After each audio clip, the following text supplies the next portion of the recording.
Mi nombre es Brian García Reyes, del grupo 4MV2. Les expondré la tarea de la semana 10. La primera pregunta es: ¿cuál es el principio eléctrico del funcionamiento de los motores monofásicos de corriente alterna?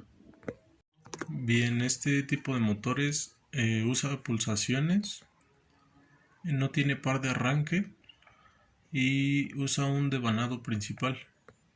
Su caballaje es fraccionario, que va desde el 1.5 a los 7. La siguiente pregunta es: ¿cuál es el principio eléctrico del funcionamiento de los motores con capacitor de arranque de corriente alterna? Llamado capacitor de arranque, se utiliza para mejorar el arranque de los motores monofásicos, los cuales por naturaleza tienen un devanado y una sola fase para su funcionamiento u operación. Es necesario crear un medio auxiliar para iniciar el movimiento del rotor.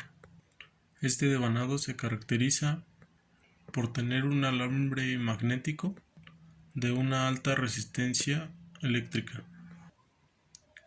La siguiente pregunta es: ¿qué función tiene el capacitor de arranque en los motores monofásicos? Bien, este crea un desfasamiento mayor que causa el arranque, o sea el par, y esto hace que mejore notablemente. Se utilizan bobinados auxiliares que son dimensionados y posicionados estratégicamente, para que con esto se crea una fase ficticia, permitiendo la forma de un campo giratorio magnético necesario, y tiene un torque de arranque igual al nominal, lo cual lo limita. La siguiente pregunta es: ¿cómo se selecciona un capacitor para los motores con capacitor de arranque? Bien, este se selecciona cuando el motor necesita un alto par. Este requerirá del capacitor de arranque. La siguiente pregunta es: ¿qué diferencia hay entre el par, velocidad y potencia de los motores monofásicos sin capacitor de arranque y con capacitor de arranque? Una de las diferencias es la que ya había mencionado, que cuando necesita o es de un par elevado, es necesario el capacitor de arranque. Cuando no se le exige tanto par de arranque, no es necesario el capacitor. En motores de alta eficiencia es necesario desconectar el capacitor de arranque, ya que si no se podría quemar. Esto cuando alcanza su velocidad óptima.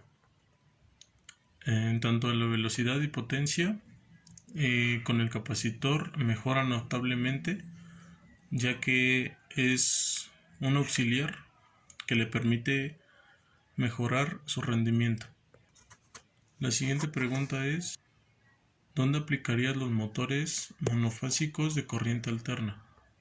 Bien, estos están presentes en motores pequeños, como lo son taladros, aspiradoras, aires acondicionados y máquinas de coser. La siguiente pregunta es: ¿dónde aplicarías los motores de corriente, los motores monofásicos de corriente alterna con capacitor? Estos son los que requieren de un par más elevado, entonces se podría decir que es un motor un poco más grande o que necesita más fuerza, y puede ser los compresores para refrigeración, ventiladores, bombas y unidades de refrigeración acondicionados. Como le digo, es donde se requiere un par de arranque elevado. La siguiente pregunta es: ¿qué diferencia hay entre la fuerza contraelectromotriz de los motores monofásicos y los con capacitor de arranque. Bien, el par neto medido se produce pulsaciones de par 2 veces la frecuencia estatórica.